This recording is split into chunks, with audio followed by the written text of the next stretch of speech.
The report arrived in the Conclave's administrative archive on a Tuesday, which meant nothing to the Veth, who did not measure time in days, but everything to the single human clerk who filed it, because Tuesday was the day her mother had died, 3 years prior, and she had learned to be careful on Tuesdays.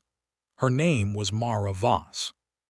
She was 29 years old, unremarkable in every way that could be measured from the outside, and she had been working as a records specialist for the Galactic Conclave's Human Integration Bureau for 14 months. She was not a soldier. She was not a diplomat. She held no rank that mattered, carried no weapon, commanded no fleet. She processed documentation.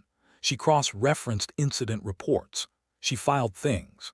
And on that Tuesday, she filed a report that no one was supposed to read.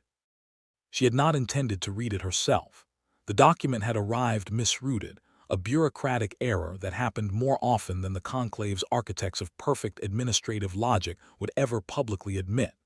The header designated it as a routine xenobiological survey from a fringe system near the outer reach. The content was something else entirely. Mara read the first 3 paragraphs before she set down her coffee. She read the next 6 before she understood what she was looking at. Then she closed the file, sat very still for approximately 4 minutes, and made a decision that she could not have fully explained to anyone, not because it was irrational, but because the full weight of what she had decided would not become clear to her, or to anyone else, for a very long time. She did not report the misrouting. She kept the file. She went home at the end of her shift, ate a meal she would not later remember, and sat in the dark of her apartment on a station orbiting a planet she had never visited, and thought about what it meant that the Conclave had formally, quietly, and without any public announcement, classified humanity as a Category 7 existential variable. She did not know, yet, what a Category 7 existential variable was. She would find out. And that process of finding out, that slow, grinding, increasingly terrifying process, would become something the galaxy would spend decades trying to understand and never fully succeed. The Veth coordinator assigned to the Human Integration Bureau was named Seve Orath, and he had spent 11 years managing what the Conclave internally referred to as the human file, a designation so bureaucratically mundane that it successfully disguised the reality that no single administrative portfolio in the Conclave's 4,000-year history had generated more internal debate, more contradictory assessment reports, or more emergency reclassifications than the ongoing question of what precisely to do about the species from the third planet of a yellow dwarf star in the Orion Arm. Seve Orath was not cruel. This was important. He was not indifferent, not dismissive, not contemptuous in the way that lower administrative functionaries sometimes were when dealing with species that had only recently achieved interstellar contact. He was, in the estimation of his colleagues, one of the most thoughtful senior coordinators the Bureau had employed in living memory. He had read more human literature than any non-human official in the Conclave. He had studied the wars, the art, the philosophy. He had watched recordings of human laughter and human grief with the careful attention of someone who genuinely wanted to understand, and he had still gotten it wrong. He had gotten it wrong in a specific way that would later be recognized as the foundational error, the one miscalculation from which all subsequent mistakes cascaded with the terrible logic of dominoes designed to fall in exactly the wrong direction. He had concluded, after 11 years of careful study, that humans were fundamentally reactive. They responded to threat. They escalated in response to aggression. They were driven by fear, by loss, by perceived injustice.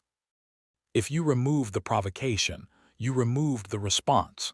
If you managed the conditions carefully enough, if you controlled the variables with sufficient precision, humans would remain exactly where you placed them. He had written this conclusion into a formal assessment. The assessment had been read by 47 senior Conclave officials. It had been incorporated into policy. It was the kind of mistake that looks reasonable right up until the moment the thing you have confidently misunderstood begins, very quietly, to move. Mara spent 3 weeks cross-referencing before she called her friend. His name was Dr. Pieter Adelman, and he was the kind of man who had been called paranoid so many times by so many people that he had eventually stopped arguing about it and simply accepted the label as a reasonable working description. He was 44, a xenolinguist who had spent 12 years working on conclave translation projects before a series of disagreements about methodology, and, he maintained, about conclusions, had resulted in his reassignment to a research position so peripheral that it barely justified the title. He worked out of a cramped office on a station that the conclave classified as a secondary administrative node, which was the institutional equivalent of being moved to a room without windows. When Mara sent him the file, he did not respond for 6 hours. When he did respond, he sent 2 words, "Call me." The conversation lasted 4 hours. It was the first of many. What Mara had found, what she had spent 3 weeks carefully, methodically verifying, was not a single document. It was a pattern. The misrouted survey had been one piece of something much larger, and once she knew what to look for, the shape of it began to emerge from the conclave's administrative records the way a face emerges from a crowd when you finally recognize who you're looking for. The conclave had been quietly reclassifying human population centers for 11 months. Not on any public registry, not in any document accessible to human officials with standard clearance. The reclassifications used a coding system she had initially taken for a survey designation, but Pieter recognized it immediately, with a particular silence that preceded his explanation that suggested he had suspected something like this for a very long time. The code was a containment category, not quarantine, not medical. Containment in the strategic sense, a classification system the conclave had developed over centuries for managing species whose development trajectories had been assessed as incompatible with conclave stability. There were, according to the documents Mara had found, 6 species in the conclave's history that had ever been placed in active containment status. 2 of them no longer existed. The galaxy, it should be understood, had not made its decision about humanity out of malice. This was the part that Mara kept returning to in those early weeks, turning it over in the dark of her apartment, while the station hummed around her, and the stars outside her window looked exactly the way stars had always looked, indifferent and enormous and present. It had been a calculation, a rational, evidence-based, carefully deliberated calculation made by intelligent beings who had been managing interstellar civilization for longer than human civilization had been drawing on cave walls. They had assessed the available data. They had applied established models. They had reached a conclusion. The conclusion was that humanity, left on its current developmental trajectory, represented a statistical probability of destabilization that the conclave could not absorb. Not because humans were powerful, not because they were aggressive exactly. The conclave had managed aggressive species before. The Cathari had been aggressive in ways that made human warfare look like an argument over parking, and the conclave had incorporated the Cathari within 3 centuries.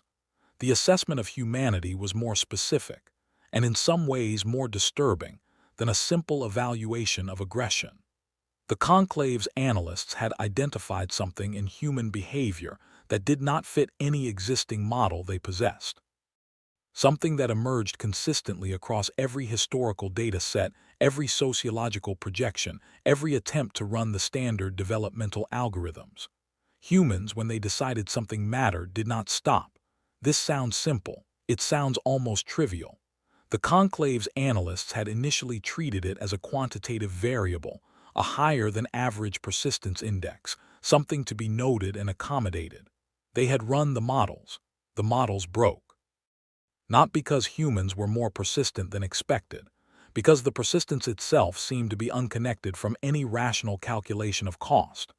The standard models assumed that any sufficiently advanced species would apply an optimization function to continued effort, that at some point the cost of continuing would exceed the assessed value of the objective, and the species would redirect resources, retreat, adapt, find a different approach.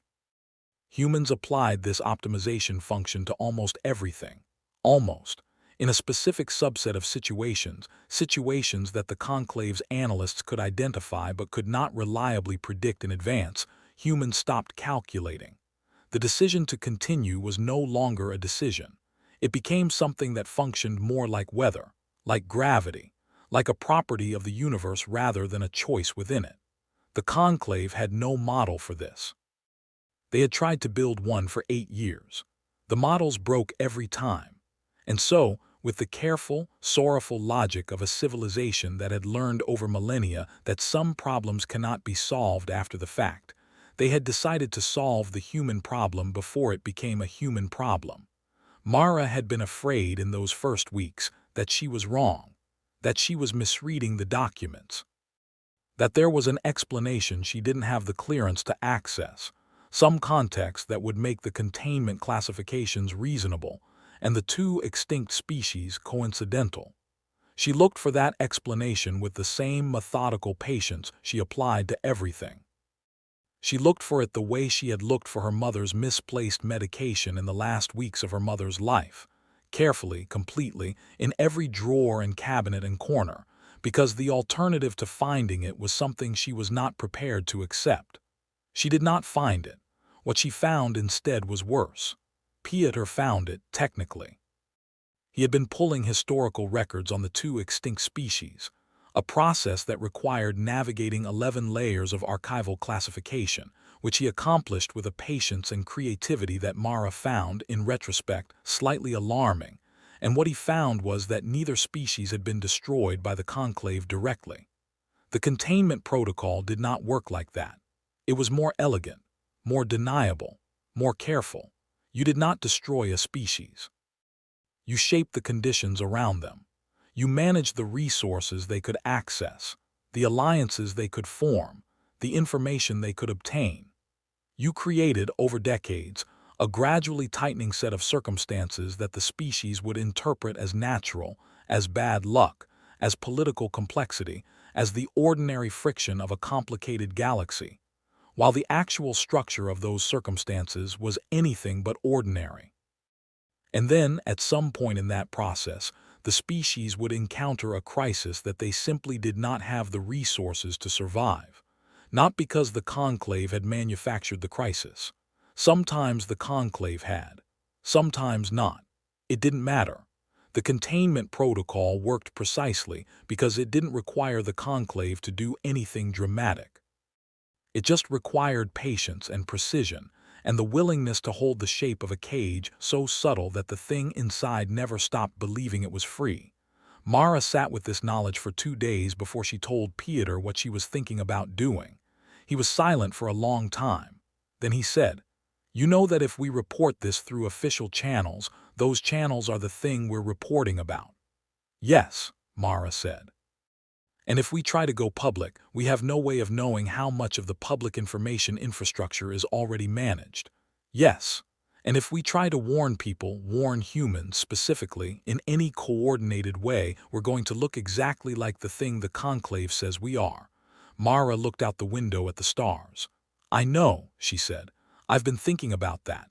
And I think," she said carefully, "that we need to think about this the way the conclave isn't expecting us to think about it." Another silence. "Then, what does that mean?" "It means," Mara said, "that every time the conclave ran a model on human behavior, the model broke because they were asking the wrong question. They were asking what humans would do when the cost got too high. They were trying to find the point where we'd stop." "Right. But that's not actually the unpredictable part," Mara said. "The unpredictable part is what we do before we stop. The part where we haven't stopped yet and we're still running and we're willing to lose things we can't get back." She paused. "The conclave is going to expect us to try to escape the cage, or fight it, or expose it." "Those aren't the same thing," Piotr said slowly. "No," Mara agreed. "They're not. And that's exactly the problem, because if we fight, we look like what they said we are. If we try to run, we confirm the assessment. If we expose it, we need infrastructure we don't control." She paused again. "But there's a fourth option that I don't think appears anywhere in their models, because there's no historical precedent for it." "What's the fourth option?" Mara thought about her mother. About Tuesdays. about the particular quality of attention required to look for something in every single drawer when you already know it might not be there, but you keep looking anyway, because the looking is the only thing you can control. We make them need us, she said. Before they finish. Seve Orath noticed the anomaly on a morning that was, by Veth reckoning, the 42nd day of the third administrative cycle, which was a distinction that mattered to him in ways that the human concept of Tuesday never quite had. The anomaly was small. A series of resource allocation requests from 3 separate human-operated stations in the outer reach, all filed through standard channels, all individually unremarkable. It was only when you looked at all 3 simultaneously, something no automated system had flagged, because each request fell within normal parameters, that the pattern became visible. The 3 stations were each requesting components that, in isolation, served obvious standard purposes. Together, they were requesting everything needed to construct a long-range relay node. Specifically, a relay node of the type that the Conclave did not publicly acknowledge existed, a type that could carry communications through the subspace interference bands that the Conclave's managed information network relied on for signal suppression. Someone had figured out the suppression system, or at least, someone had figured out enough of it to know what a relay node that bypassed it would need to be built from. Seve Orath read the requests 3 times. Then he flagged them for interception, which was standard procedure, and recommended that all 3 stations receive an expedited compliance review, which was a bureaucratic mechanism that allowed the Conclave to delay resource delivery for up to 18 months under the guise of administrative verification. He considered briefly whether he should escalate the concern. He decided against it. The relay node components intercepted would never arrive. Without them, whoever had begun this project would hit a wall. They would try something else, and that something else would be observable and manageable. What he did not know, what he had no model for, was that the relay node was not the plan.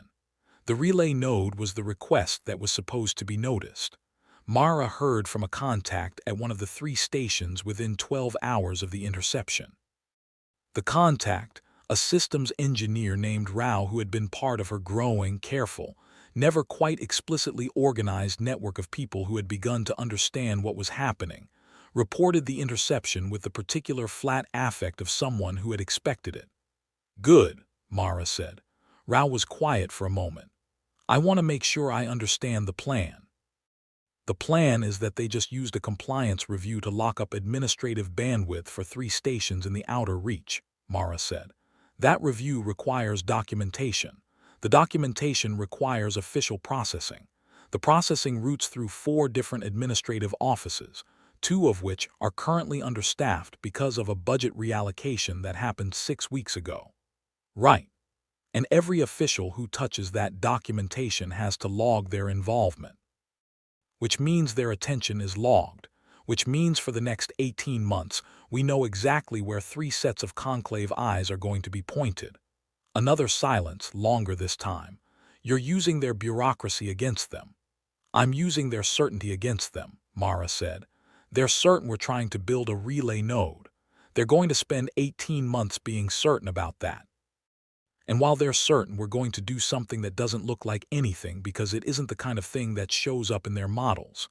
What if they figure it out?" Mara thought about this seriously, the way she thought about everything. "Then we lose that part," she said, "and we find another part. We have more parts than they think we have." "How do you know that?" "Because," Mara said, "they keep running models on what we'll do. And every time we do something unexpected, they build a new model to accommodate it.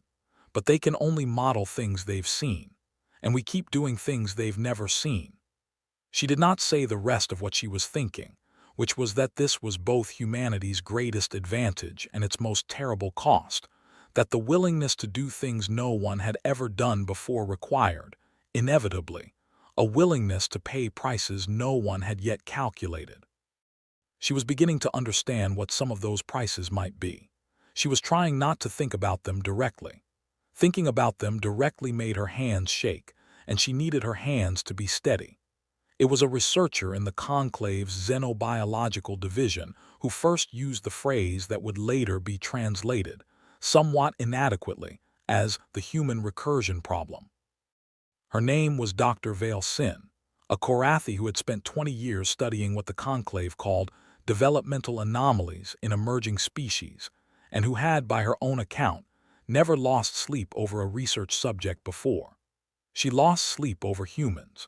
The specific thing she could not resolve, the thing that kept surfacing in her data and refusing to be integrated into any framework she trusted, was the relationship between human suffering and human capability. In every other species the Conclave had studied, suffering was a cost. It depleted resources, reduced function, narrowed focus. Even highly resilient species treated suffering as something to be minimized and recovered from, because the logic of that was inescapable. An organism in pain is an organism operating below capacity. Humans suffered, and then, with a consistency that Dr. Vael Sinn found quietly unbearable, they incorporated the suffering. It didn't deplete them in the expected way. It changed them. Sometimes it broke them. She had ample data on human psychological collapse, and it was not a phenomenon she minimized. But in the cases she found herself unable to stop analyzing, the suffering had done something else. It had made them precise, not faster, not stronger, not measurably more intelligent, but precise in a particular way, as if the suffering had burned away everything that was not absolutely essential, and what remained was a version of the human being that had a quality of focus that she lacked the proper terminology to describe. She had tried to model it.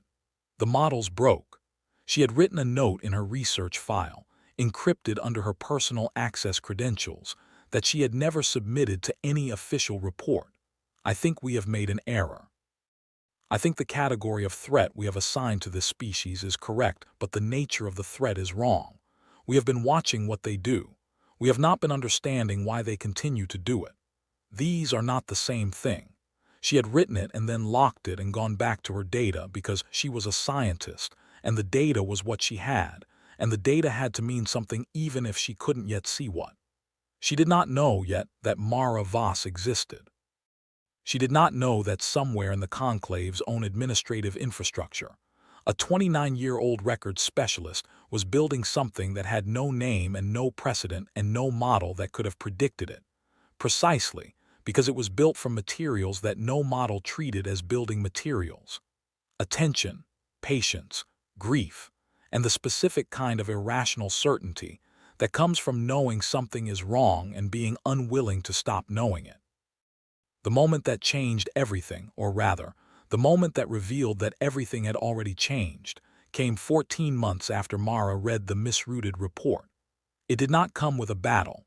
It did not come with a speech.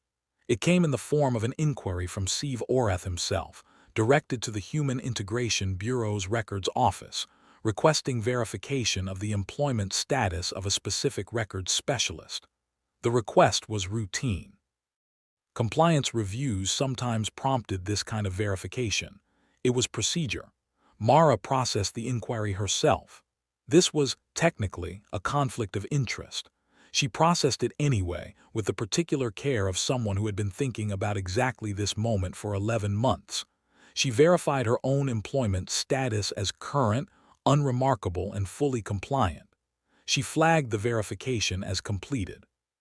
She routed the completed flag through the standard processing queue, where it would sit for between 3 and 6 weeks before reaching Seve Orath's attention, which was normal. Then she sent a message to Peter, and to Rao, and to the other 14 people in her network, people who had never met each other, who communicated only through channels they had built themselves from components that individually meant nothing. And the message said 2 words: "It's time." What followed over the next 72 hours was not, from the outside, visible as anything dramatic. No communication spiked. No resource requests triggered flags. No stations went dark. No ships altered course. No alerts fired in any conclave monitoring system. What happened was that information moved quietly through the gaps in a surveillance infrastructure that had been designed to catch what the conclave expected humans to do. Information moved through those gaps the way water moves through the cracks in something that looks solid until the moment it doesn't. The information was, at its core, simple. Here is what is happening to you. Here is how long it has been happening. Here is evidence. Here is more evidence. Here is how we know it is evidence and not something else. But attached to that information was something else. Something that Mara had spent 14 months building with the same patient precision she had applied to finding the shape of the cage. A structure of documentation, of cross-referenced records, of carefully preserved bureaucratic trails, all pointing in one direction. The Conclave's containment protocol had been applied to humanity based on a formal risk assessment, and that assessment, Mara had discovered, had not been unanimous. 7 of the 47 officials who had read the assessment had dissented. Their dissents had been classified and removed from the official record. Their objections had been, in the language of conclave procedure, administratively resolved, which was a phrase that meant in practice that they had been transferred or reassigned, or in 2 cases promoted out of positions where their objections might have mattered. But the records of those objections still existed. Because bureaucracies, even 4,000-year-old bureaucracies of enormous sophistication and reach, generate paper. They generate documentation. They generate trails, and trails are the one thing that does not disappear simply because someone would prefer it had. Mara had found the trails. She had found them the way you find anything in the dark, slowly, methodically, with the kind of patience that comes not from confidence but from the refusal to consider the alternative. And now those trails were moving through the galaxy's information networks, translated into 47 languages, formatted for comprehension by species whose cognitive architecture she had spent 3 months studying just enough to understand how they would read them, reaching conclave members who had no idea what was coming, reaching journalists operating in information spaces the conclave did not fully control, reaching the 7 dissenting officials themselves, 2 of whom, as it turned out, had been waiting for something that looked exactly like this. Seve Orath received the briefing on the 4th day. His personal description of his reaction, recorded in a private document that was later obtained through the same archival methods he had spent 14 months failing to make inaccessible to humans, was characteristically precise. I had expected, he wrote, that if this project failed, and I had assessed it as likely to fail, it would fail in a way that confirmed our assessment. I expected that the human response would be reactive, emotional, or strategically transparent. I expected that they would overreach or panic or attempt something that confirmed what we believed about their developmental stage. Instead, it appears that for 14 months, a records specialist with no formal training in intelligence operations, no political connections, no institutional backing, and no access to resources beyond her immediate professional role, systematically mapped our administrative infrastructure using only publicly available documentation and misrouted paperwork, identified the legal and institutional vulnerabilities in our assessment process, built a distribution network from components we had no reason to monitor, and released, with precise timing, information calibrated to be most effective in the specific institutional context where we were least prepared to manage it. I am writing this because I need to understand it, and I find that I cannot. The models predicted reactive behavior.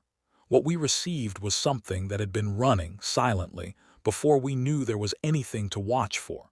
She was not reacting to us. We were, it appears, reacting to her. We simply did not know it until now. I do not know how to classify this. I do not know what model accommodates it. I suspect the correct answer is that no such model exists, which is itself a finding of considerable significance. I should note one additional detail that I cannot make sense of in terms of our existing frameworks. The records specialist in question, during the entire 14-month period, did not alter her observable behavior in any way that triggered automated monitoring flags. She arrived at work on time. She processed documentation at her normal rate. Her performance reviews were unremarkable. She ate lunch at the same hour. The only behavioral anomaly that appears in her monitoring record is this: Every 3 to 4 weeks, she filed for a personal access request to view historical records in a category unrelated to her professional role. The category she selected, consistently, was Records of Extinct Species. We logged this as a standard academic interest. The category is publicly accessible. The access was never flagged. I believe now that she was reading those records as a kind of threat. Not of what she might do to us. Of what, 14 months ago, we had already decided to do to her. Dr. Vael Sinn read Seve Orath's report when it was released during the subsequent investigation. A different kind of release, institutional rather than intentional. The kind of release that happens when a bureaucratic structure begins to fracture under the weight of its own internal contradictions. She read it in her office late, when the lights in the station corridor outside had dimmed to their night cycle, and she sat with it for a long time. She thought about her research, about the relationship between suffering and precision, about the thing she had never found adequate language for, the quality that emerged in humans who had been through something and come out the other side not intact, exactly, but focused in a way that frightened her slightly even as it compelled her. She thought about a records specialist who had spent 14 months eating lunch at the same hour every day. She thought about what it cost to do that, to move through your ordinary life with the knowledge she had carried, doing the ordinary things, not showing anything, not breaking.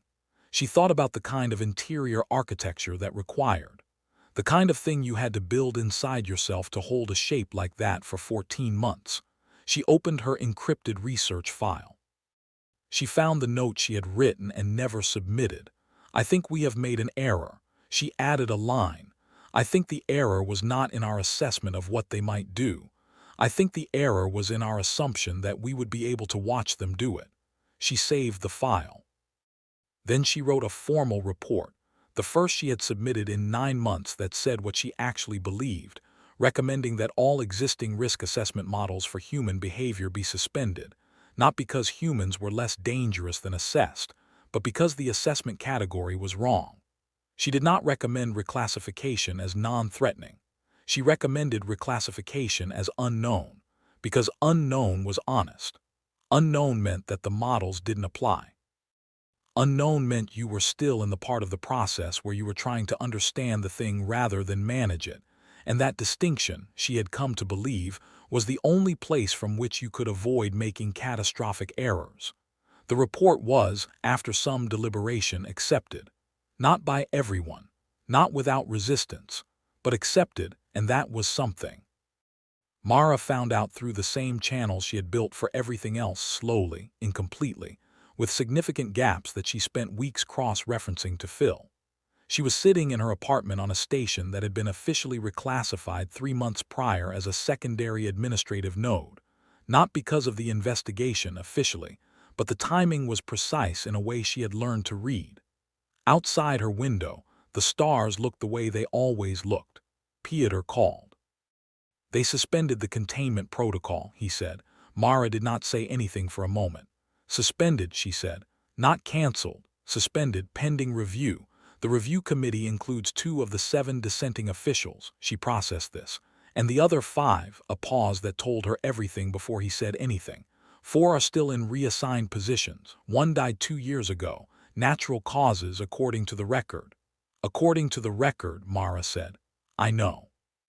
She thought about the 2 extinct species. She thought about patience and precision. She thought about 14 months of lunch at the same hour.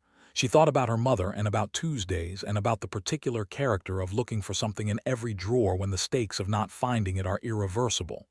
We need to keep watching, she said. I know that too. The suspension is real, she said. The investigation is real, but the thing that produced the assessment in the first place is still there. The institution is still there. The logic is still there. We showed them that the process can be challenged. We haven't shown them why it should never have started. Can we show them that? Mara looked at the stars. She thought about what it had cost to get here, the people in her network who had made themselves visible, who had taken risks that had not been uniformly consequence-free. She thought about Rao, who had been transferred after the compliance review in a way that was documented as routine and was not. She thought about the price of every step forward and the price of the steps still ahead, and the fact that the counting of prices was itself a kind of trap, because if you counted too carefully, you would eventually conclude that the math didn't work. And the math, looked at correctly, didn't work. It had never worked. It would never work. The cost of what they were doing and what they would need to keep doing was not something you could balance against the alternative and arrive at a clean answer. The alternative was what happened to those two extinct species, and you could not put a number on that. You could only decide whether you were willing to continue. "I don't know," Mara said honestly, "but I think we keep going until we do." The conclave's formal inquiry took 3 years. It produced 11,000 pages of documentation. It confirmed that the containment protocol had been implemented without full council authorization. It confirmed that the dissenting voices had been suppressed. It confirmed that 2 other species currently in containment status were now the subject of urgent reassessment. It did not confirm everything Mara had found, because she had found some things that could not yet be confirmed, and some things that she had chosen, deliberately, not to release. Not because they weren't true, because timing mattered. Because knowing when to hold a thing was as important as knowing when to release it, and she had learned this over 14 months of doing it. The inquiry's final recommendation, the one that generated the most debate in the conclave's internal communications, the one that was argued over and amended and argued over again before being adopted, was not what anyone expected. It did not recommend reclassification of humanity as safe. It did not recommend integration as full members. It did not recommend any of the standard outcomes that the existing framework provided for, because the existing framework, as Dr. Vael Sinn's report had noted, was built on models that did not apply. The recommendation, in its final form, was this: the Human Integration Bureau should be restructured as a mutual liaison office. The classification system should be suspended for all human-related assessments. The conclave should proceed on the basis that human behavior is not currently predictable using existing models, and that this unpredictability represents neither a confirmed threat nor a confirmed benignity, but rather evidence that our models require fundamental revision. We do not know, at this time, what humans will do. We know that they have demonstrated the capacity to act with precision, patience, strategic sophistication, and willingness to bear personal cost across time horizons that exceed our model's assumptions. We know that they appear to apply these capacities specifically in response to perceived injustice, and that the response, once committed to, does not follow the attenuation curves we have observed in other species. We recommend humility. We recommend transparency. We recommend that the conclave proceed with the assumption that humans are already watching, and that what they do with what they observe will not necessarily be what we expect. We recommend this not as a concession of weakness, but as a recognition of our current state of knowledge. The alternative is to continue assuming we understand what we do not, which is how we arrived at the current situation.